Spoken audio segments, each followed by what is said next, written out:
Trecho do texto, Notas sobre a experiência e o saber da experiência. Jorge Larossa Buendia. Eu creio no poder das palavras, na força das palavras. Creio que fazemos coisas com as palavras e também que as palavras fazem coisas conosco. As palavras determinam nosso pensamento porque não pensamos com pensamentos, mas com palavras. Não pensamos a partir de uma suposta genialidade ou inteligência, mas a partir de nossas palavras. E pensar não é somente raciocinar ou calcular ou argumentar, como nos tem sido ensinado algumas vezes, mas é, sobretudo, dar sentido ao que somos e ao que nos acontece. E isto, o sentido ou o sem sentido, é algo que tem a ver com as palavras. E, portanto, também tem a ver com as palavras o modo como nos colocamos diante de nós mesmos, diante dos outros e diante do mundo em que vivemos. E o modo como agimos em relação a tudo isso.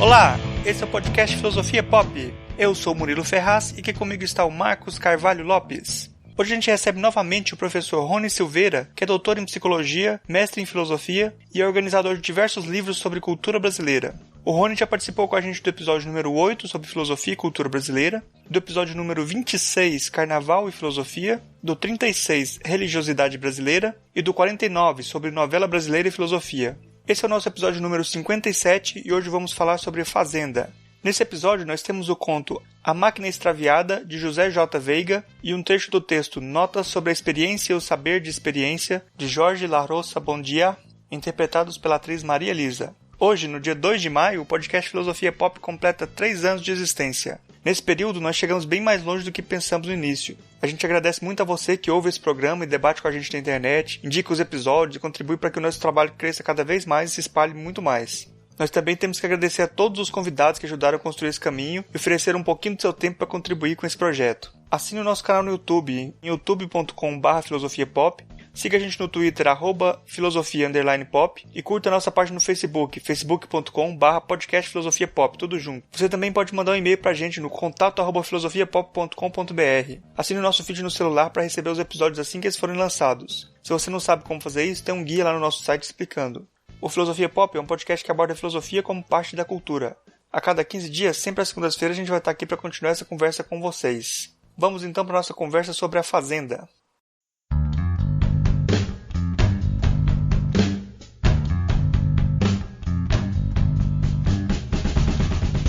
Hoje a gente recebe aqui, mais uma vez, o professor Rony Silveira.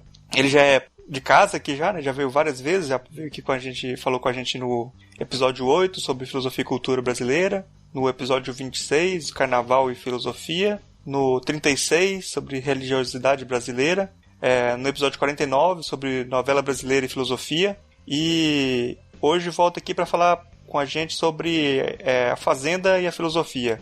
E aí eu já começo pedindo pro Rony explicar pra gente aí o que a Fazenda tem a ver com a filosofia. Certo. Bom, tô de volta então, né? Antes de começar respondendo, eu só quero lembrar que essa participação sobre Fazenda é em função de um livro, né, lançado há pouco tempo pela editora FI, já no mesmo padrão dos outros livros que foram citados agora há pouco, né? Telenovela e Filosofia, Carnaval e Filosofia, Religiosidade Brasileira e a Filosofia. Todos estão disponíveis para download gratuito no site da editora FI. E se alguém quiser comprar também um exemplar impresso, aí se vende. Mas o download é gratuito do texto em PDF, texto completo do livro. Então está disponível já o Fazenda, né? Fazenda e a Filosofia. Bom, o que Fazenda tem a ver com filosofia, né? Bom, da perspectiva que eu e algumas pessoas estamos trabalhando, né? A Fazenda fornece uma oportunidade ímpar de pensar o Brasil, né? Claro que isso envolve uma discussão sobre definição de filosofia, sobre pertinência de filosofia brasileira, se isso faz sentido, se não faz, mas o que a Fazenda pode oferecer, né, partindo do pressuposto de que nós sim estamos fazendo filosofia brasileira, que é um esforço para que a gente pare de fazer um pouco, né, aquilo que é predominante no ambiente filosófico brasileiro, que é fazer história da filosofia, fazer estudo de autor. Paramos um pouco com isso, pelo menos, né? Abrimos uma exceção e estamos, então, tentando pensar questões que sejam pertinentes ao mundo cultural em que nós vivemos. E Fazenda é uma espécie de arranjo, eu diria, arranjo produtivo e arranjo cultural, em função da sua influência no Brasil, que nos obriga, por exemplo, a reconhecer que as categorias que nós usamos para pensar o Brasil são absolutamente inapropriadas. A Fazenda, eu acho que talvez seja o tema em que essa limitação das categorias fica mais evidente. Eu vou chamar a atenção nessa conversa para vários elementos que demonstram claramente que nós precisamos de outra maneira de pensar se nós queremos pensar o Brasil. Eu vou dar um exemplo.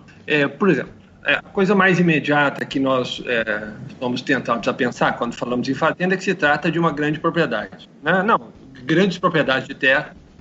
Na verdade, a fazenda no Brasil nunca foi formada apenas por grandes propriedades. A fazenda, o que nós entendemos por fazenda, envolve latifúndios e minifúndios. Bom, mas como é que isso funciona? Vamos dar um exemplo histórico para a gente sair das questões abstratas, meramente conceituais. Digamos assim, o processo de colonização no Brasil começa com a fazenda de açúcar.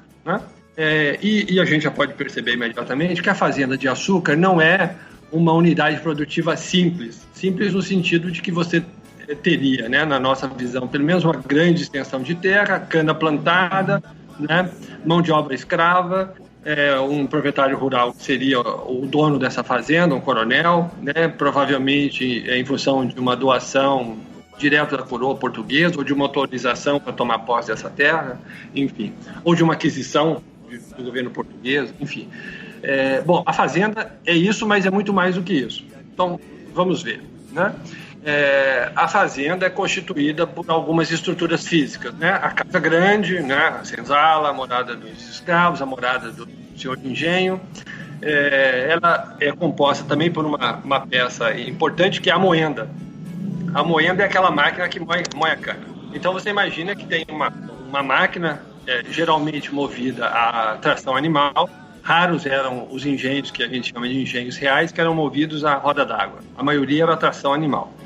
Essa moenda, então, digamos assim, ela centraliza o processo produtivo do açúcar, a partir da cana. Então você planta a cana, derruba a mata, mão de obra escrava, planta a cana, em 2 anos começa a colheita. Então o processo produtivo começa justamente pela moagem da cana. Bom, pelo funcionamento da moenda, você percebe o quão complexo, na verdade, é a fazenda. Por quê? Existe a cana que é plantada na fazenda pelo senhor de engenho, proprietário da moenda. Então, se moe essa cana. Ele tem alguns arrendatários para quem ele concedeu extensões de terra para que eles produzissem a sua própria cana, com obrigação de moê-la na sua moenda. Então, é o que se chamou de cana cativa. Ou se você pode pensar, bom, é uma espécie de relação de concessão de terra, mas com a obrigação de moer a cana na moenda do senhor de engenho. Por quê? Porque o pagamento dessa moagem era feito em espécie, então era feito em açúcar. Bom, então você já tem uma certa complexificação daquilo que nós imaginamos que é a fazenda açucareira. Não se trata apenas de moer a cana própria do senhor de engenho, mas também moer a cana cativa. Além dessas 2 possibilidades, existe uma terceira possibilidade, que é a possibilidade de que o senhor de engenho adquira a cana de outros proprietários, que não são os seus arrendatários, mas que plantam cana por conta própria, mas que não têm capital para instalar a sua própria moenda. Então ele tem uma terceira categoria, que é a compra da cana-de-açúcar, da matéria-prima, para ser moída. Existe uma quarta categoria ainda, que é uma espécie de compra adiantada, em que o senhor de engenho, antes do processo produtivo, ele adianta um valor e de tal maneira que ele compra uma cana futura. Então, são 4 modalidades, digamos assim, desse produto que podem vir a ser moídos aí, na moenda do senhor de engenho. Então, veja bem, imediatamente, apenas considerando o processo de moagem da cana, você já tem uma rede social enormemente complicada, né? Você tem o senhor de engenho, que produz sua própria cana, os seus arrendatários, né? As compras feitas de cana ou a dinheiro imediato ou em compras futuras, o que já é uma relação de mercado um pouco mais sofisticada, porque envolve endividamento, etc.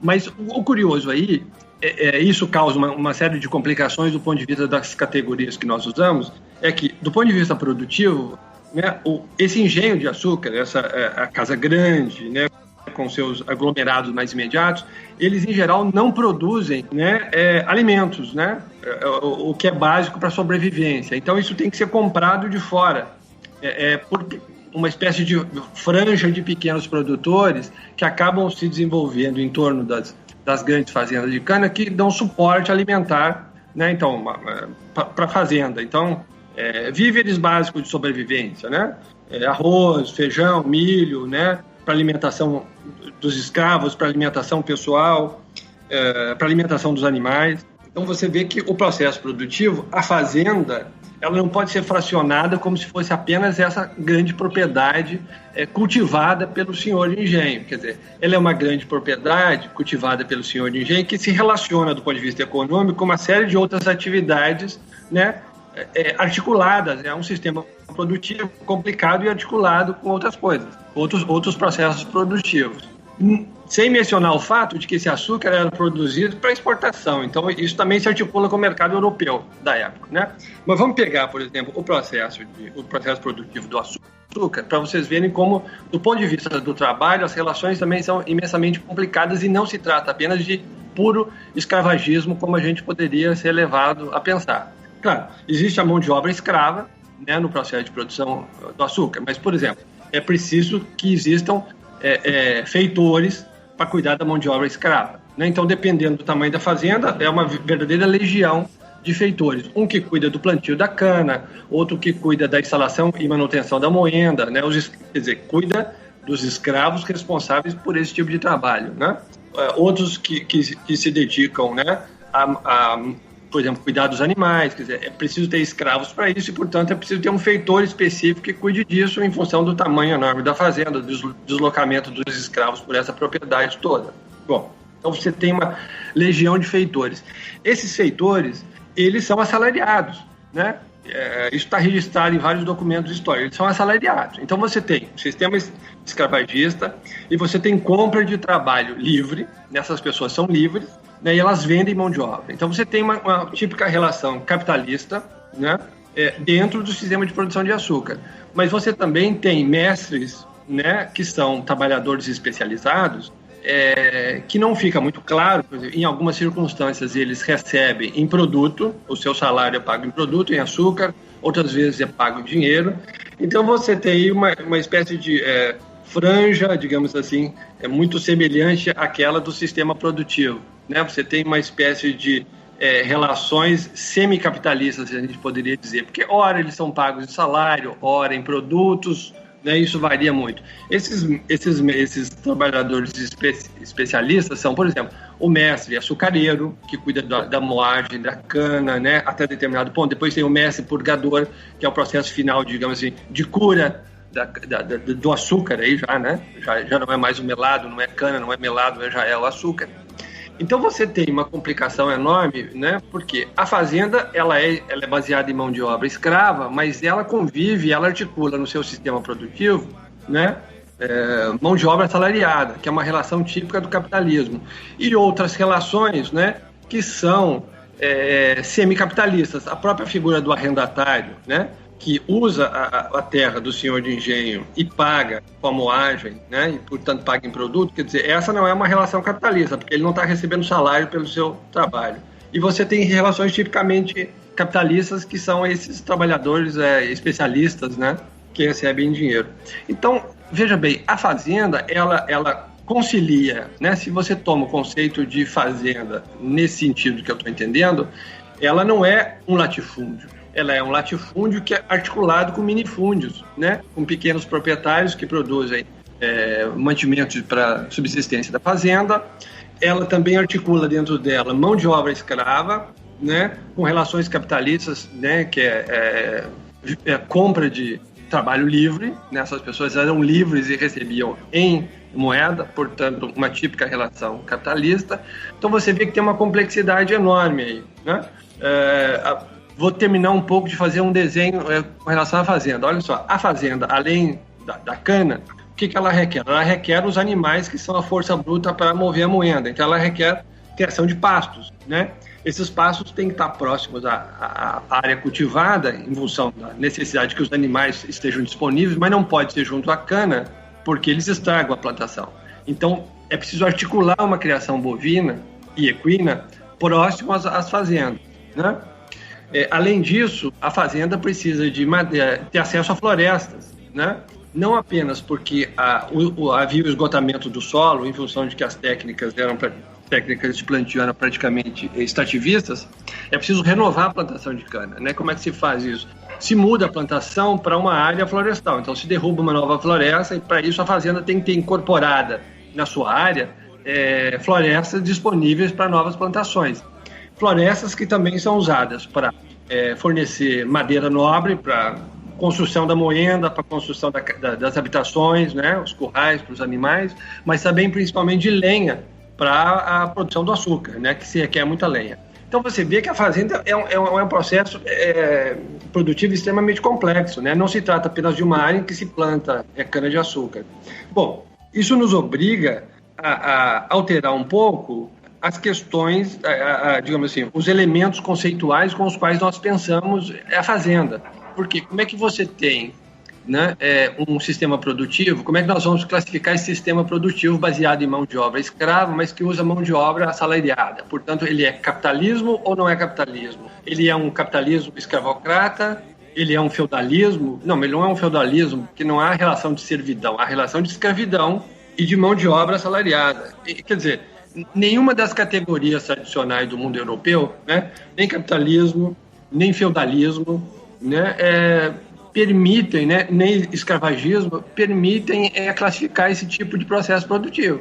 Né? Claro, nós temos uma tendência a fazer uma leitura teleológica baseada na evolução da Europa, que nós transpomos isso para cá e imaginamos o seguinte: bom, isso é uma espécie de feudalismo que vai gerar, então, né, com a sua evolução natural, vai se transformar em capitalismo, né? Porque essas relações, a gente são contraditórias e, portanto, elas vão se dissolver ao longo do tempo. Isso é uma maneira de entender as questões, né? Essa questão da fazenda. E aí nós apelamos para uma coisa que é o seguinte: nós imaginamos que o fato da fazenda ser contraditória necessariamente a torna uma figura, digamos assim, destinada a desaparecer. Só que aí você olha a história do Brasil e pensa, bom, esse destino não se cumpriu, porque a fazenda continua existindo. Claro que ela sofreu mutações, nós não temos mais, pelo menos não de maneira majoritária, você não tem mais mão de obra escrava no Brasil. Né? A gente sabe que há exceções e que existem relações de escravismo no Brasil ainda hoje, o que é curioso, o que também quer dizer alguma coisa com relação à fazenda, né? A persistência dessas relações, né, embora marginais, de escravagismo no Brasil. Mas o que você nota é que a fazenda, apesar, digamos assim, da passagem de 500 anos, ela não desapareceu, né? O Brasil não é um país plenamente capitalista, nesse sentido das relações produtivas. E isso não sou eu quem está dizendo, né? Depois a gente pode discutir referências com relação a isso, né? O que você nota é que a fazenda tem uma capacidade enorme de conciliar essas contradições de tal maneira que elas não se resolvam, mas elas se perpetuem no tempo. Então, é muito curioso, né? Porque ou nós adotamos, por exemplo, uma postura mais radical do ponto de vista, talvez mais convencional do ponto de vista conceitual, e nós dizemos, não, uma contradição é algo impossível. Aí você olha para a fazenda e ela é claramente uma estrutura contraditória. Você então diz, bom, então eu vou aceitar a contradição, mas uma contradição que vai se resolver ao longo do tempo, né? A gente então deixa de pensar, digamos assim, de uma maneira analítica, né? Que é totalmente avessa à existência, digamos assim, a convivência com a contradição, e vamos adotar uma postura dialética, né? Considerando que a contradição vai se resolver ao longo do tempo. e você olha para a Fazenda e depois de 500 anos você diz, as contradições ainda não se resolveram. Elas sofreram algumas mutações, é óbvio, ninguém vai negar isso. Nós não produzimos açúcar mais como produzíamos há 500 anos atrás no Brasil, quase 500 anos. Né? Mas se você for observar bem, não se tratam de relações estritamente capitalistas. Né? Então, a Fazenda nos obriga a reconhecer que essas categorias, né, tanto de um ponto de vista analítico, que não admite as contradições, quanto do ponto de vista dialético, que admite as contradições como, digamos assim, figuras temporárias que necessariamente desaparecerão em função de uma dissolução do conflito, né, daqui a pouco, também não se concretizam. Ou então a dialética no Brasil é muito lenta, né? A gente pode falar numa dialética preguiçosa, então, porque demora muito a se resolver. Mas o fato é que, com essa maneira de pensar, e eu acho que a questão é com relação à Fazenda e à filosofia, o que a Fazenda nos diz? A Fazenda, me parece que nos diz o seguinte, né? Não é pertinente, não é adequado tentar pensar o Brasil e a maneira como ele é especialista em conciliar contradições, né? Articular essas contradições, né? O título do meu capítulo no livro é A Jeitosa Fazenda, justamente porque ela ajeita essas contradições de tal maneira que elas perduram ao longo do tempo, apesar de serem claramente contraditórias de um ponto de vista convencional, né? Escravagismo é escravagismo, capitalismo é capitalismo. Não existe capitalismo escravagista, eu acho. Isso não combina com a noção de capitalismo. Eu acho não, tenho certeza, porque isso não combina com a definição de capitalismo, que envolve a compra de mão de obra livre, né? O trabalhador é livre e assalariado. Isso é a definição básica do capitalismo. Ele não detém os meios de produção, ele precisa vender a sua mão de obra para sobreviver. Então a sua mão de obra é comprada, né? Então é a compra do trabalho livre, né? A pessoa é livre para vender o seu trabalho, livre de um certo ponto de vista, né? Porque se ele não tem meios de produção próprios, ele vai ter que sobreviver de alguma maneira. Então ele precisa vender o que ele tem, que é a mão de obra. Enfim. Mas o que a Fazenda demonstra, então, é que nós precisamos atentar para o fato de que nós não podemos continuar, ou não podemos pensar filosoficamente o Brasil com as categorias da Europa. Isso não é nenhum tipo de nacionalismo xenófobo, né? Uma maluquice dessa de que nós vamos agora cultivar uma coisa própria. A questão não é essa. A questão é que o país tem peculiaridades que, quando vistas mais de perto, nos levam a reconhecer que as categorias que nós adquirimos na nossa formação filosófica ocidental, elas são inúteis, né? Elas são inúteis não só do ponto de vista filosófico, do ponto de vista sociológico, né? Do ponto de vista antropológico, né? Não, se você pensa a Fazenda com categorias filosóficas, né? Obviamente se trata de um processo produtivo que envolve forças contraditórias. Bom, então eles têm que ser, pela nossa noção tradicional ocidental de dialética, você pensa, isso tem que se resolver, mas 500 anos depois não se resolveu. Claro, você pode fazer, pensar numa hipótese, né, a gente chama de hipótese ad hoc, para salvar a dialética, mas o fato é que a dialética não parece pertinente para pensar o Brasil, né? A Fazenda arranja, né, uma maneira, ela concilia essas contradições de tal maneira que elas perduram no tempo, até hoje, né? Uma questão a ser discutida posteriormente, não quero me alongar demais, para não cansar o ouvinte, né? Mas me parece que a Fazenda demonstra claramente a insuficiência de nossas categorias ocidentais para pensar o Brasil. Se nós queremos fazer aquilo que é próprio da filosofia, que é pensar o mundo em que nós vivemos, nós precisamos ajustar nossas categorias. Repito, isso não tem nenhum tipo de disposição. A questão não tem disposição da minha parte, não existe uma disposição prévia para não usar categorias europeias nas quais eu fui educado e nas quais eu me formei para pensar o Brasil. A questão não é essa. A questão é que essas categorias estão demonstrando que elas não servem, né? Eu tenho que ter bom senso. Então, de dizer, olha, aprendi uma lição filosófica com a Fazenda, né? Preciso de novas categorias para pensar uma situação, né? Uma instituição, né? Que perdura no tempo, apesar das contradições evidentes que existem nela. Ela é toda contraditória, né? Bom, então, o pensamento convencional que eu aprendi, a maneira convencional que eu aprendi, que é uma maneira europeia, não se ajusta a essa realidade. Bom, eu posso, obviamente, desistir de pensar essa realidade é tão doida que eu não vou pensar, tudo bem. Mas aí preciso redefinir a filosofia. Para mim, filosofia é pensar o mundo que nos cerca. O mundo que nos cerca mais imediato, eu sou brasileiro, é o Brasil, né? Se eu não consigo pensar o mundo que me cerca mais imediato, não estou fazendo filosofia, né? Ou seja, é uma obrigação do filósofo brasileiro, né, pensar a Fazenda. E para pensar fazenda não pode usar as categorias tradicionais do pensamento europeu, porque elas não batem, né? E não fecham, não é possível. E aí você nota, por exemplo, como nós estamos habituados a pensar de um ponto de vista europeu, quer dizer, nós tradicionalmente pensamos que o feudalismo dará lugar ao capitalismo, que essa é a lógica da história, né? Aí você olha para a fazenda e vê, primeiro, que não é feudalismo, né? A fazenda não é uma instituição feudal, né? Também não é capitalismo. E ela não parece evoluir para lado nenhum.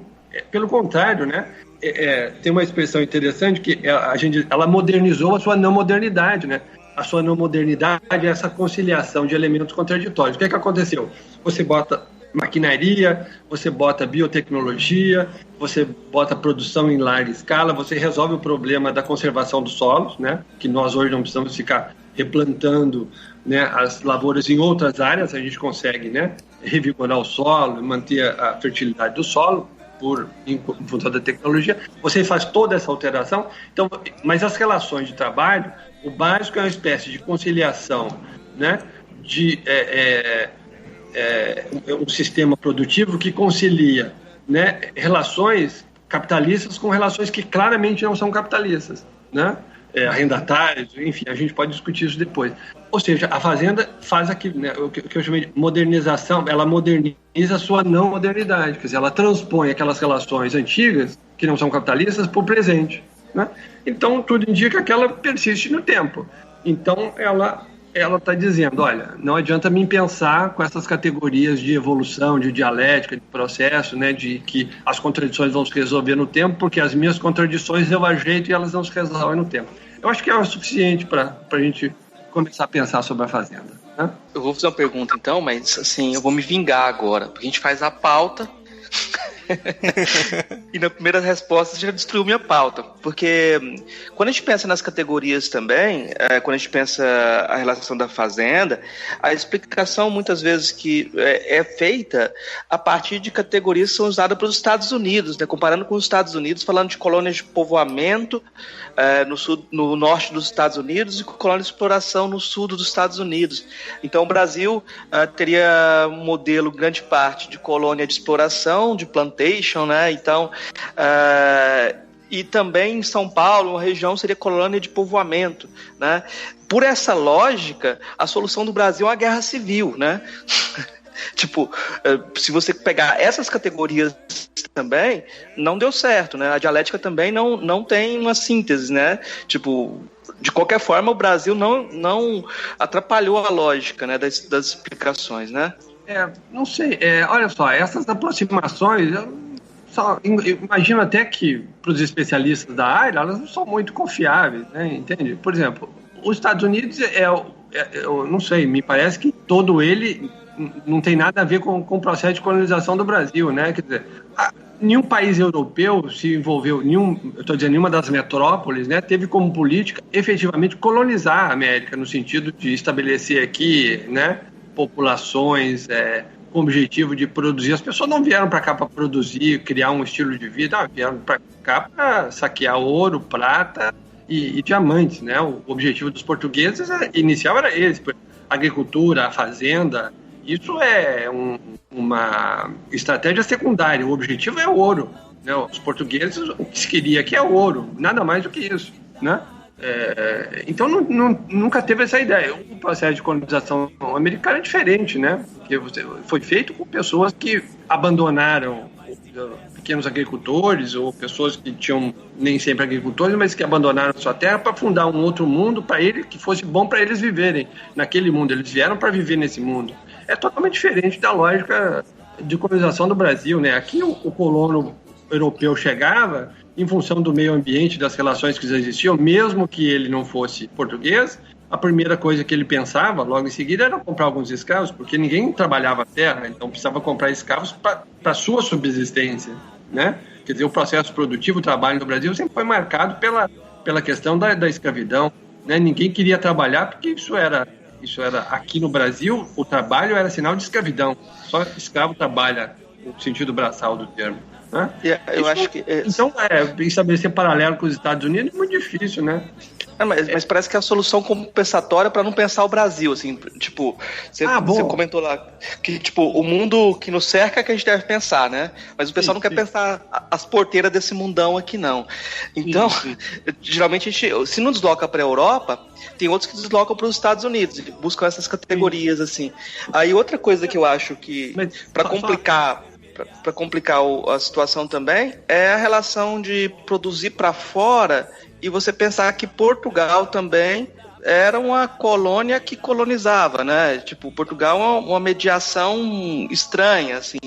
Até, assim, quando você pensa em europeu, para muitos europeus, portugueses não são europeus, é uma raça à parte, em algumas classificações, né?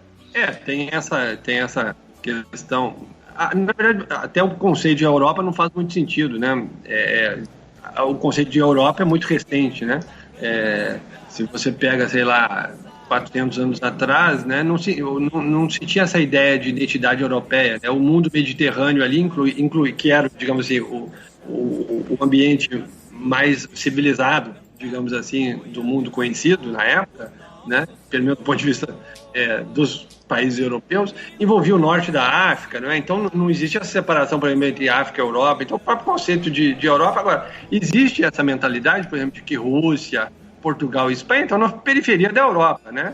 Isso é mentalidade europeia, quer dizer, a Rússia não é propriamente europeia, né? Porque o seu povo tem um comportamento não totalmente civilizado, não plenamente europeu, e Espanha e Portugal também. Mais recentemente, em função da comunidade europeia, isso me parece, pelo menos para a Rússia e Espanha e Portugal, está diminuindo essa percepção.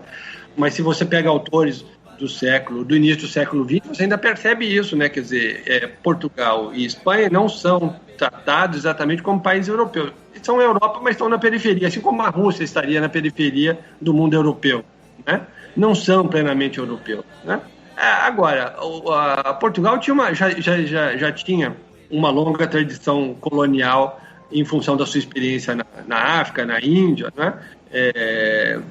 E é uma relação muito interessante, porque você não nota na coroa portuguesa uma definição clara de objetivos coloniais. A questão era a expropriação de riqueza mesmo, né? Então, por exemplo, a cultura da cana é uma tentativa de ocupar a terra, mas não é uma tentativa de sedimentar o colono na terra, né? Tanto é que essa questão das grandes propriedades é mais uma tentativa de assegurar a terra para ter uma relação comercial com aquele lugar, que é uma estratégia que Portugal usou na África, usou na Índia, né? Mas não tem essa definição colonial, se a gente tomar o termo colonial como aquela intenção colonizadora de ocupar a terra, né? Fixar o colono na terra, aquele que trabalha a terra e que produz, porque não há valorização do trabalho manual em Portugal também, né? Então isso foi transposto para o Brasil, né? A escravidão nesse sentido é terrível, né? Me lembro do texto do Joaquim Nabuco, ele falando, né, combatendo a escravidão no Brasil, já no segundo reinado, segundo império, e dizendo que essa é uma marca que vai durar por séculos, né? Porque na verdade se trata de uma avaliação socialmente negativa do trabalho manual. Então, quer dizer, é uma coisa que a gente nota que até hoje não está bem resolvida, né? O trabalho manual, em grande medida, ainda é visto como um trabalho de segunda ordem, um trabalho inferior que apenas pessoas sem qualificação fazem. Quer dizer, é uma desvalorização brutal do trabalho manual ainda hoje, né? Isso muda todas as relações, altera todas as relações, né? de produção, todas as relações sociais, né?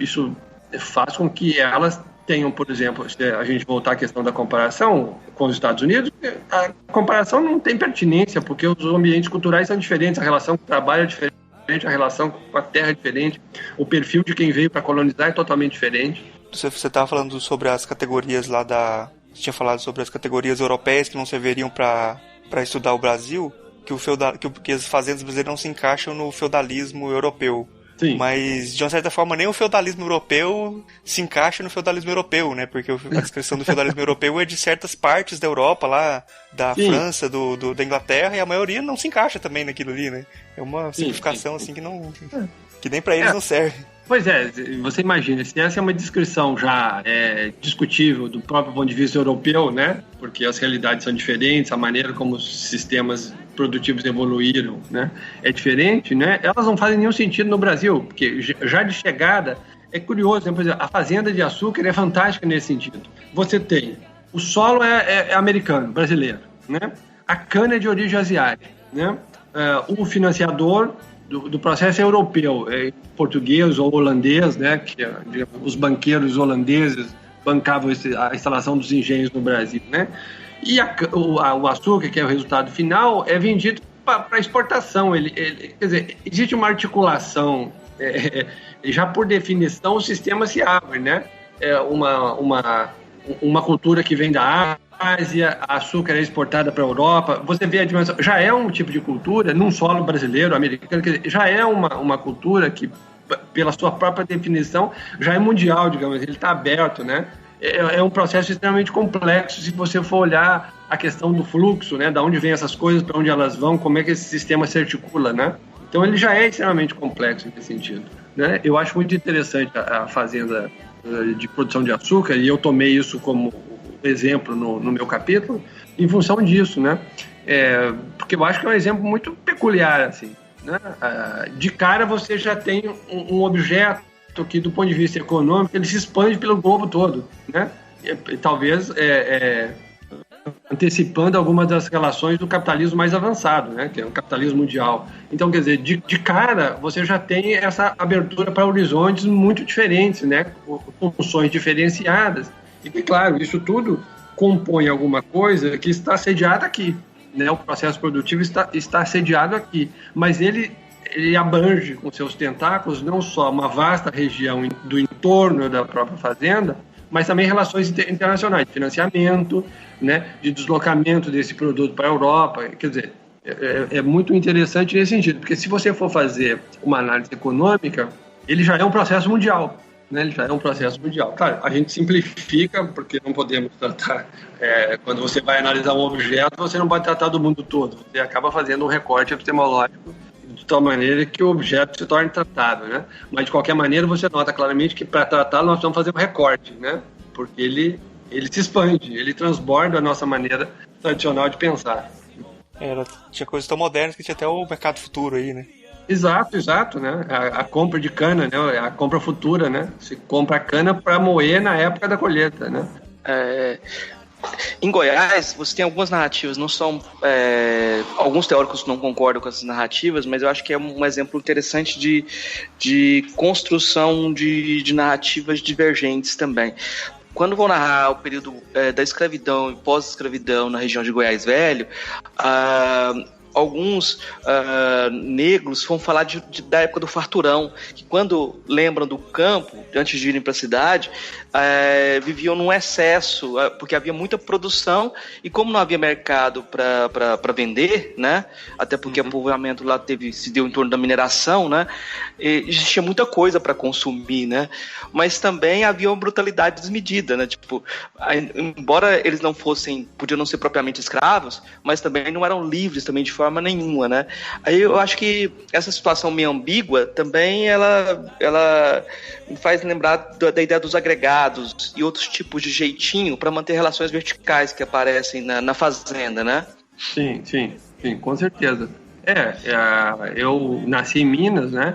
Me lembro, vivi até os 12 anos em Minas Gerais.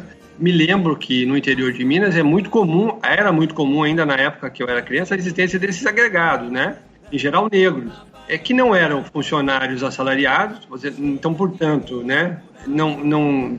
Não se estabeleciam relações de compra de trabalho livre aí, né? Eram agregados, eles viviam ali e trocavam a sua mão de obra, vamos dizer assim, né? Trocavam a sua mão de obra pela sobrevivência, né? Pela sua subsistência, né? Conforto nenhum, quer dizer, não se trata de uma relação de escravidão, mas que eventualmente, de escravidão explícita, mas que eventualmente beira isso, né? Então, quer dizer, é difícil até você... Porque olha só os termos que nós estamos usando. Capitalismo de um lado, escravidão do outro, né? Claramente essas categorias são inadequadas para pensar esse tipo de arranjo produtivo na fazenda, né? Essa relação que essas pessoas mantinham com o fazendeiro não caracterizavam exatamente relações escravagistas, naquele sentido tradicional que nós entendemos o termo. né?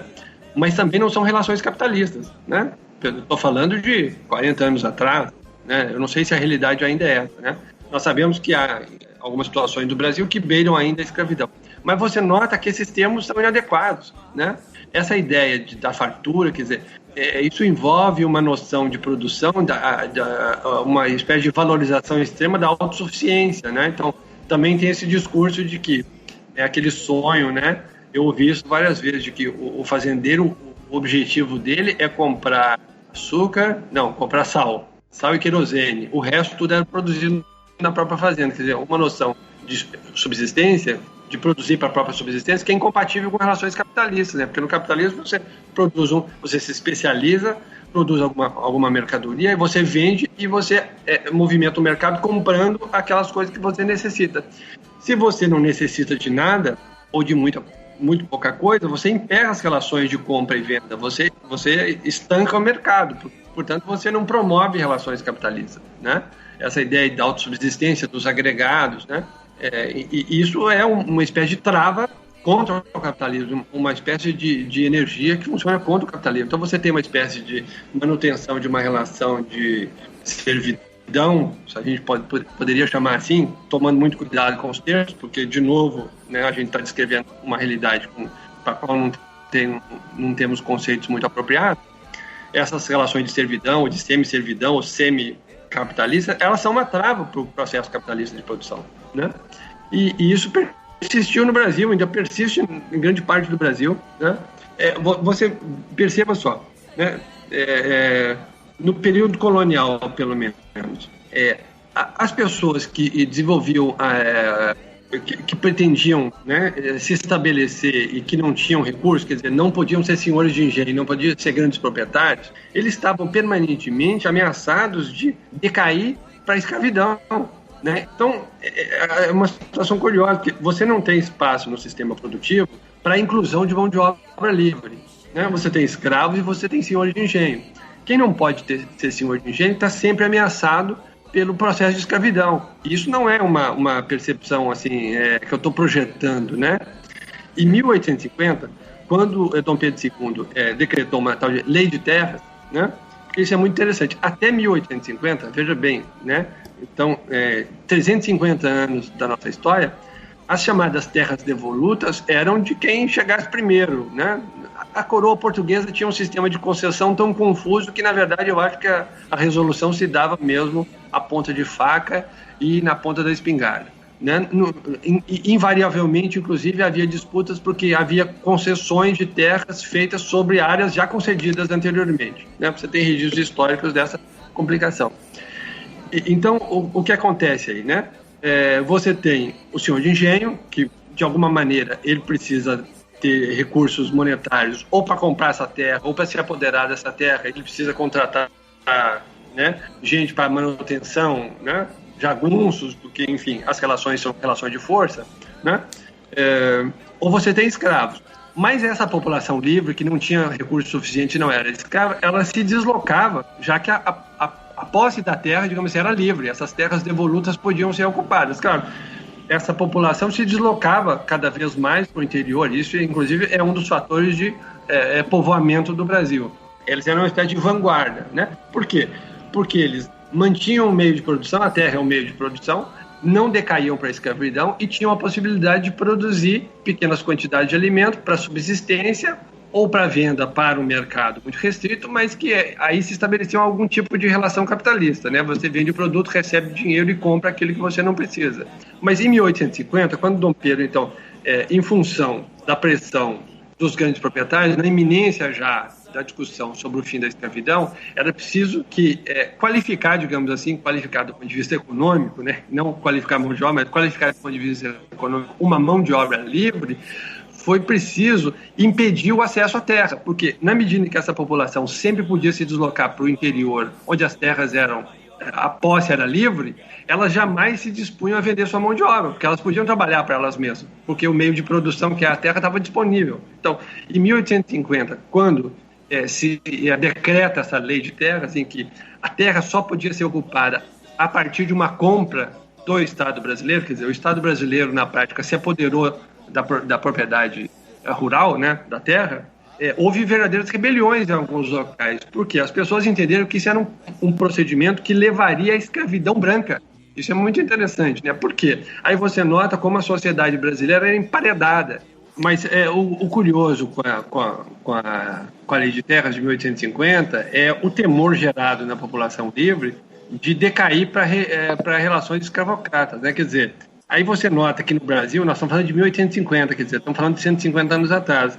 Não há espaço nas relações econômicas do Brasil dessa época para o trabalho livre, né? O trabalho livre assalariado, isso não existe. Quer dizer, a população brasileira está tão habituada a esse processo digamos assim, de fuga de relações capitalistas, de se tornar, vender o seu trabalho no mercado, né? Até em função do escravagismo, né? Que é mais fácil você importar trabalhadores, né? Que já estão habituados na Europa a fazer essa venda de mão de obra, né? Do que conseguir que a população brasileira livre, né? Comece a vender o seu trabalho no mercado, quer dizer, se torne assalariado, quer dizer, assuma a condição capitalista de o que a gente chama de o proletário, né? Aquele que é livre e tem que vender a sua mão de obra para sobreviver. Quer dizer, não tem espaço. Então, você imagina, 350 anos da nossa formação cultural se dá nesse ambiente de que ou você é da elite, de uma elite endinheirada que tem acesso, né, ao poder também, ou você é escravo, basicamente isso. E uma população livre que oscila um pouco em torno das fazendas produtivas, como arrendatários, né, ou trabalhadores especializados, mas que, em geral, usufruem da posse de um pequeno lote de terra ou cedido livremente pelo senhor de engenho ou pelo fazendeiro daí, né, ou arrenda essa terra de alguma... Mas ele tem uma certa relação confortável, não sendo tipicamente proletariado, né, fazendo parte do proletariado. Então, quer dizer, há pouco espaço, não há relações econômicas, né, de maneira predominante aí nesse meio do caminho, entre o escravo e o senhor de engenho, né? Você não tem no Brasil, então, né, é um mercado de trabalho que se possa, né, vender livremente o seu trabalho em troca de um salário. Né? Nós estamos falando de 1850, quer dizer, né? Então, a solução de trazer mão de obra europeia, café, né, faz sentido nesse ambiente, mas isso também nos dá uma certa dimensão da dificuldade, digamos assim, de implementar capitalismo no Brasil, né? Porque você tem pelo menos 350 anos da nossa história em que em função do sistema produtivo e do escravagismo, né, essas relações ficaram travadas, né? Não há espaço no sistema produtivo para isso. O espaço é muito reduzido, né? Eu citei há pouco, né? Um feitor de escravos, obviamente, nesse sentido, é um proletário, né? Um mestre, purgador na fazenda de açúcar também. Mas essas funções, elas são pequenas, né? Do ponto de vista numérico, digamos assim, as vagas de trabalho assalariado são mínimas, né? De qualquer maneira, do ponto de vista social, o que todos desejam é tornar-se fazendeiro, né? Porque esse é o protótipo do homem de sucesso, não é um trabalhador manual, né? Não há espaço para o trabalho manual, e o trabalho manual não é visto como alguma coisa que seja valorizado no ambiente brasileiro. O que a Lei de Terras, a Lei de 1850, então, deixa claro, pelo menos na minha interpretação, né, é que você tem uma sociedade estruturada com trabalho escravo, né, e ela impede que a população livre brasileira, ela se prepare para o mercado de trabalho, porque não há um mercado de trabalho, né? Você tem relações escravistas que estão à base do sistema produtivo e não tem um mercado de trabalho, né? Isso não existe, não há isso no Brasil. Tanto é que a opção na iminência do fim da escravidão é a importação de mão de obra estrangeira, né?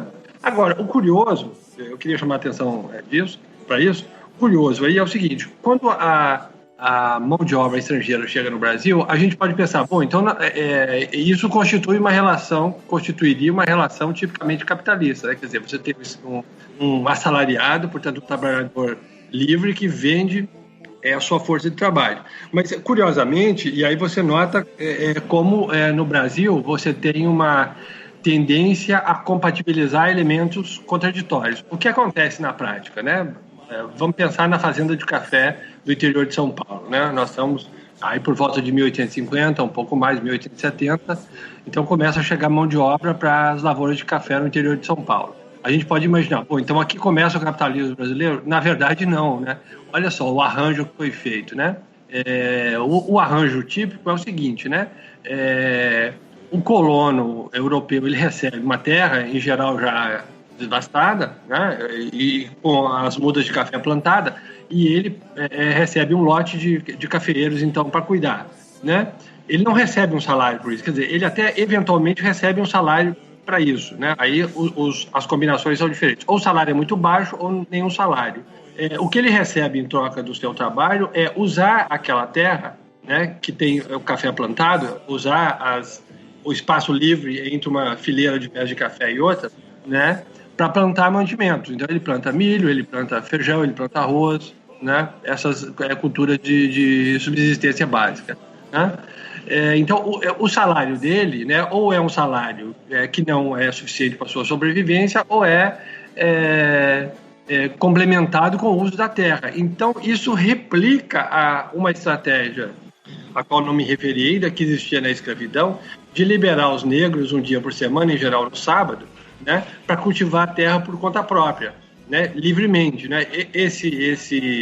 Essa estratégia não só tornava a escravidão, digamos assim, mais sutil e sofisticada, porque de alguma maneira estabelecia um vínculo, né, do escravo com um pedaço de terra, onde ele tinha a sua cultura, onde eventualmente ele até criava alguns animais que eram sua propriedade privada nesse sentido, que também é uma sofisticação da escravidão brasileira, né? Na verdade, da escravidão americana. Em todos os lugares da América, onde há escravidão, você tem alguma modalidade dessa liberação do trabalho do escravo para cuidar da sua própria subsistência. Porque, na verdade, isso libera o dono da fazenda, o dono dos escravos, de sustentá-los. Então, quer dizer, uma sofisticação da escravidão. Não quer dizer com isso que a escravidão é mais suave, porque o cara pode trabalhar um dia para ele. Ele trabalha para ele para a sua própria subsistência. O curioso também é que parte do excedente dessa produção dos sábados, em geral, ela era comercializada, né? Então revertia em dinheiro para a mão do escravo. Então, de novo, você tem aquela confusão conceitual. Você tem, dentro do sistema escravagista da América do Sul, principalmente, relações capitalistas, né? Porque parte do excesso de produção do escravo era, inclusive, comercializado. Mas o que eu quero chamar a atenção é que essa lógica típica da escravidão americana, ela é transposta com a chegada para dentro do capitalismo, com a chegada da mão de obra europeia, né? Então, quer dizer, novamente se perpetua um tipo de relação que não é típica do capitalismo. Então você vê como a fazenda ela moderniza a sua não modernidade. Ela levou para dentro das relações capitalistas, dentro da relação de venda da mão de obra assalariada, de compra da mão de obra através do salário do colono europeu, ela levou um arranjo típico da manutenção do escravo, né? E isso se perpetuou no Brasil, né? Então você tem todos os sistemas de arrendamento, de parcerias, que são uma forma de comprar trabalho sem pagamento em moeda, né? Então você perpetua, né, um tipo de relação que, se nós pensarmos em termos de capitalismo, ela é uma trava, né? Ela é uma trava dentro do capitalismo. Mas veja bem como no Brasil a fazenda é capaz de ir conciliando esses componentes contraditórios e, de alguma maneira, para a mentalidade europeia, para o uso dos conceitos europeus que, em geral, com a qual nós, em geral, lidamos, isso parece uma trava do capitalismo, como eu acabei de dizer. Mas, na verdade, é um arranjo diferente, né? Nós não podemos pensar essas relações como se o nosso destino do sistema econômico implantado no Brasil, seja necessariamente o capitalismo, né? Isso é pensar com categorias europeias, talvez não seja.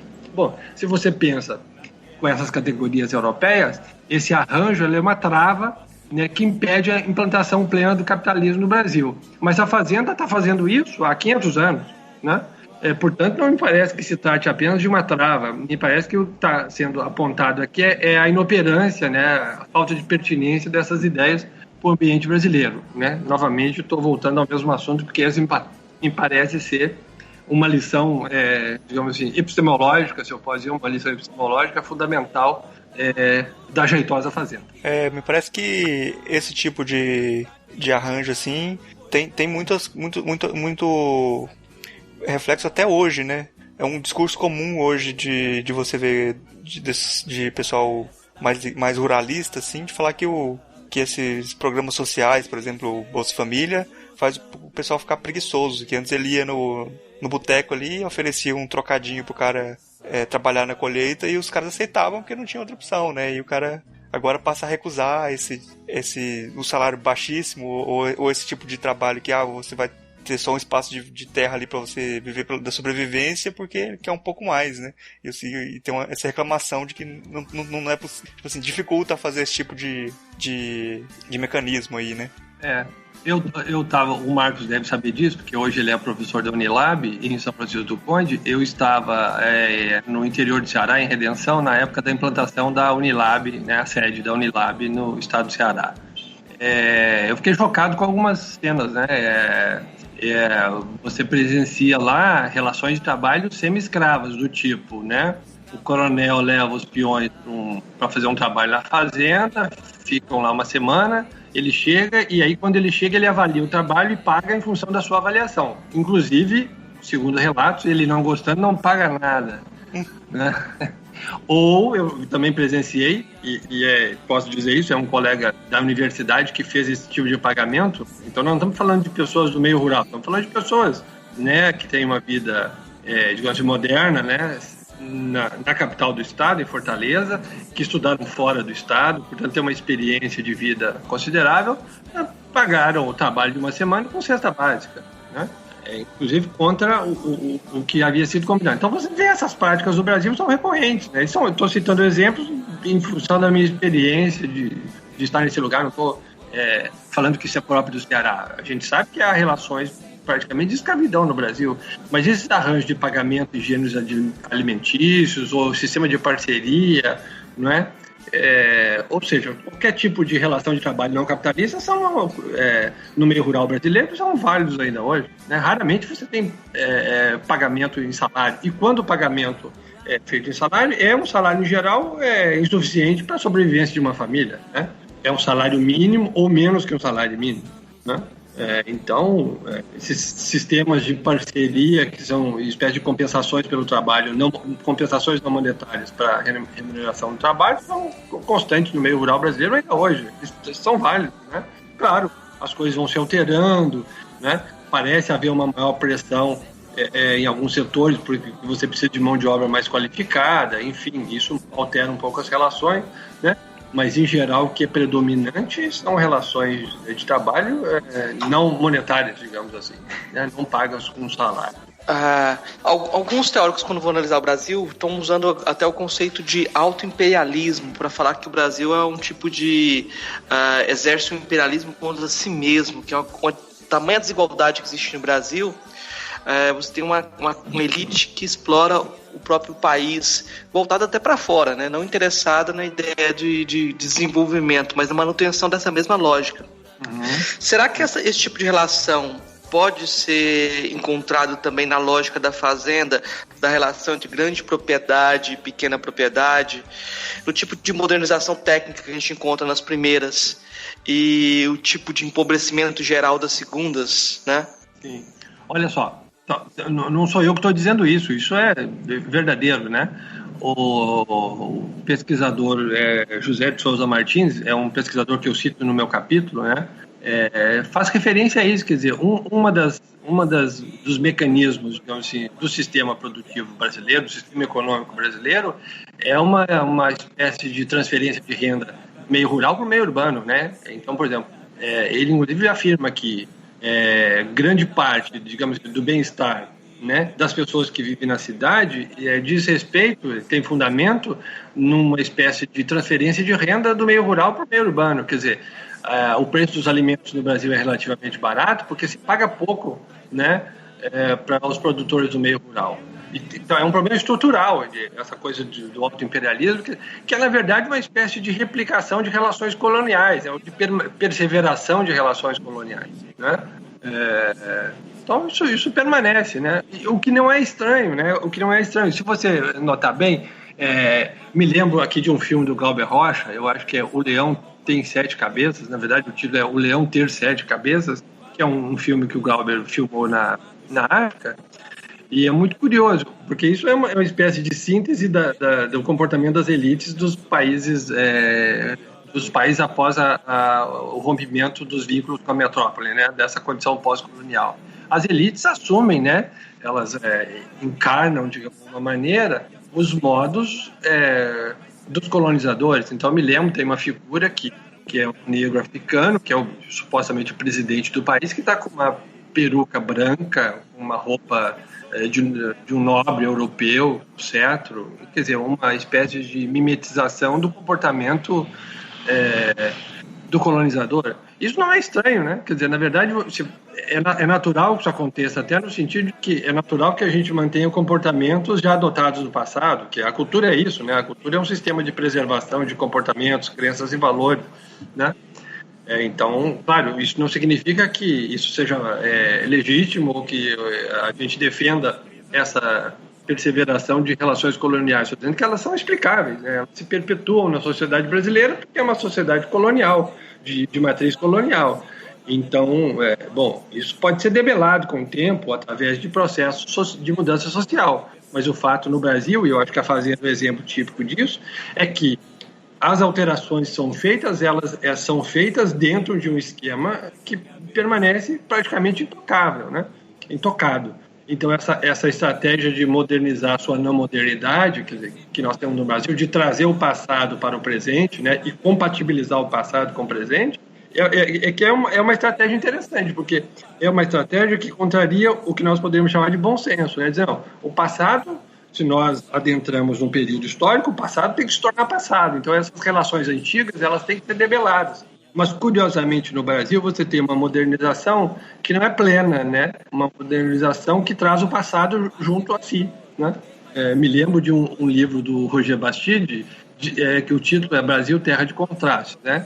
Em que ele faz uma afirmação interessante, diz que no Brasil, né, o deslocamento espacial, então, supostamente, se você vai de leste a oeste, por exemplo, você vai adentrando em épocas históricas diferentes, né? Você vai caminhando para o passado, digamos assim, né? Então, você não tem no Brasil, digamos assim, uma espécie de domínio de um tempo histórico, né? Você tem uma espécie de disponibilidade do passado sempre presente, né? Então, você tem relações antigas que, se a lógica da modernidade tivesse sido implementada e se tornado efetivamente hegemônica, o passado estaria soterrado, mas o nosso passado não está soterrado, né? E a Fazenda é um símbolo disso, porque ela articula o passado com o presente. Então você tem relações extremamente modernas, né? Eu já me referi a isso, uso de maquinário, biotecnologia, né?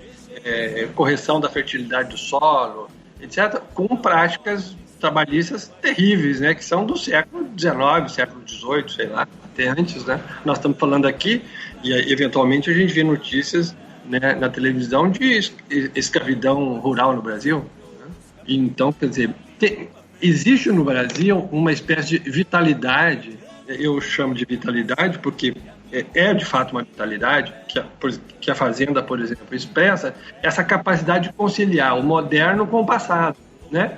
Contra aquilo que seria de se esperar se nós tivéssemos efetivamente ingressado num tempo histórico, aquele tempo que o que vem, né, ele soterra o passado, ele de alguma maneira destrói o passado, ainda que algumas coisas sejam conservadas do ponto de vista dialético, elas são conservadas, se nós pensarmos de uma perspectiva dialética, elas são conservadas num outro patamar. No Brasil, não. Elas são conservadas tais e quais ao lado de relações modernas, né? Então você tem esse tipo de arranjo que, do ponto de vista de uma análise, ele redunda digamos assim, numa teoria contraditória, né? Então, nós já falamos aqui de capitalismo escravocrata, que é uma contradição do capitalismo. Então, não existe capitalismo escravocrata, mas parece que nós no Brasil temos. Alguns autores falam de feudalismo com pitadas de capitalismo, mas o feudalismo não é capitalismo, né? E nós temos uma escravidão na fazenda, por exemplo, da fazenda de açúcar que eu me referi antes. Nós temos a escravidão e do lado um trabalhador assalariado, quer dizer, relações capitalistas e relações de escravidão. Quer dizer, não há uma teoria capaz de dar conta disso tudo com as categorias que nós dispomos. Você falando da Fazenda, nesse assunto que a gente está falando sobre a Fazenda, sempre explicita que essas contradições, né? Que são contradições que elas persistem contraditórias. E eu acho que alguma coisa que também... Acho que eu tenho um trabalho que você está reunindo aí mais textos sobre ele, né? Dá para pensar um pouco parecido com isso, que é a questão da preguiça também, né? Que também, em algumas vezes, é até relacionada com o cara da Fazenda, né? Que ao mesmo tempo ele trabalha ali, mas é uma lei do menor esforço, do cara preguiçoso que não quer avançar, né? Não quer fazer parte dessa modernidade também, né? Você acha que é por aí também, dá pra falar? Não, acho que sim. Tanto é que o próximo livro que eu estou tentando organizar chama-se A Preguiça e a Filosofia, né? Já existe um livro mais ou menos com essa temática, mas é uma temática de matriz europeia, assim, né? A preocupação é o conceito de preguiça na civilização ocidental, portanto, você vai buscar referência da origem da tentativa de tratar da preguiça, né, no período medieval e tal. Isso não nos diz respeito diretamente. Estou tentando organizar um livro que diga respeito à preguiça brasileira, né? Claro que tem a ver, né? Eu me referi agora há pouco a essa situação da sociedade brasileira, que você não tem uma ética do trabalho, né? O trabalho é sempre entendido, em grande parte da nossa história, né, como alguma coisa negativa, que é alguma coisa cuja responsabilidade recai sobre a mão de obra escrava.